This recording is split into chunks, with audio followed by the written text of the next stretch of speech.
من المسجد الحرام إلى المسجد الأقصى الذي باركنا حوله لنريه من آياتنا إنه هو السميع البصير.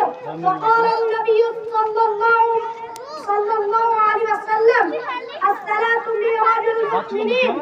صدق الله العظيم. محترم صدر جلسہ، اسٹیج پر رونق افروز، معزز علماء کرام اور دور دراز سے آئے مہمان کرام، میرے پیارے بھائیوں اور بہنوں، السلام علیکم ورحمۃ اللہ وبرکاتہ۔ میری تقریر کا موضوع ہے معراج کے معنی۔ معراج عربی زبان کا لفظ ہے۔ عربی میں معراج کا معنی ہے سیڑھی، اور ایک آدمی سیڑھی پر جب چڑھتا ہے تو اونچا ہو جاتا ہے، سیڑھی پر چڑھنے سے پہلے نیچے ہوتا ہے۔ لیکن معراج کی نسبت حضور صلی اللہ علیہ وسلم کی طرف ہے۔ حضور صلی اللہ علیہ وسلم تو پہلے سے ہی اوپر ہے، حضور صلی اللہ علیہ وسلم تو پہلے سے ہی اس درجے پر ہے جہاں آدمی کو سیڑھی پر چڑھ کر جانا ہوتا ہے۔ تو پھر آپ کو معراج کیوں کرائی گئی؟ معراج کیوں کرائی گئی؟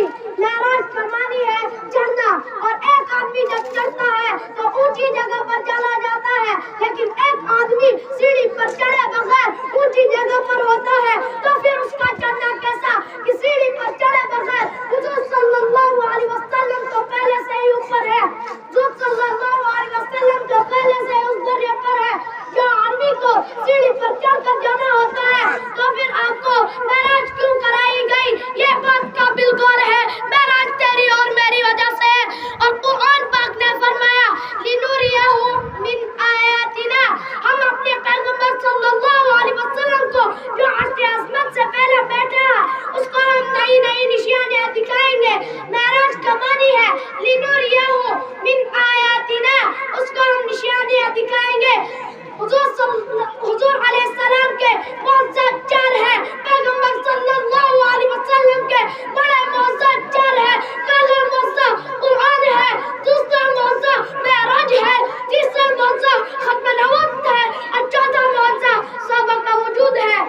پیغمبر صلی اللہ علیہ وسلم کے ان معجزات کے علاوہ اور بھی معجزات ہیں جن کی تعداد 198 ہے، اور جن کو ابن سیرین نے نقل کیا۔ حضور صلی اللہ علیہ وسلم کے معجزات 2000 سے بھی زیادہ ہیں، چھوٹے اور بڑے، ان کا ذکر کتابوں میں کرتے ہیں۔ چار کا عدد، بڑے معجزات چار ہیں، بڑی کتابیں بھی چار ہیں، کعبہ کی دیواریں بھی چار ہیں، بڑے فرشتے بھی چار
تمہارے پاس ایک اور موقع ہے، جاؤ اور پھر سے ایک بار کم کرا دو.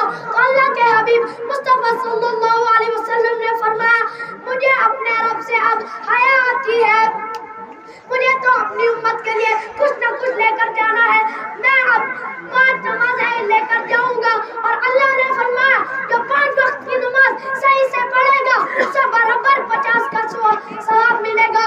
ذرا سوچئے کہاں 50 کہاں اور اب 5.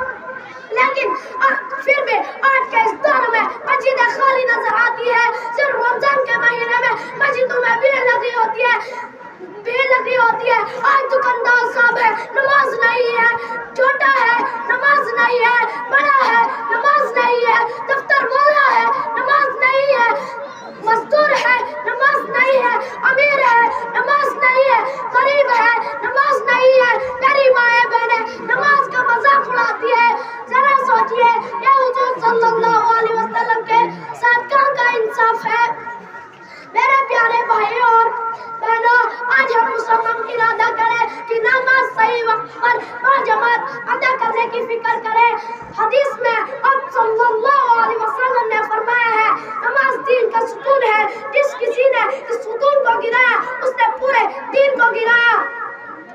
قبر میں سب سے پہلے نماز کا حساب